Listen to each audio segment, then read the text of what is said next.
Salam değerli izləyicilər. Növbəti pasientimizi almışıq, gastroskopi edirik. Hər zaman çox az rast gəlinən, maraqlı diaqnozları paylaşmağa çalışıram. Məndə də qorxulu bir şey yoxdur.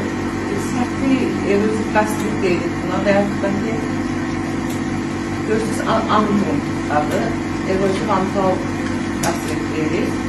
Şimdi çıxırıq mədədən, əsas problem qida borusundadır. Çünki diafram hermisi var, yəni yırtığı var, diaframal yırtığı var.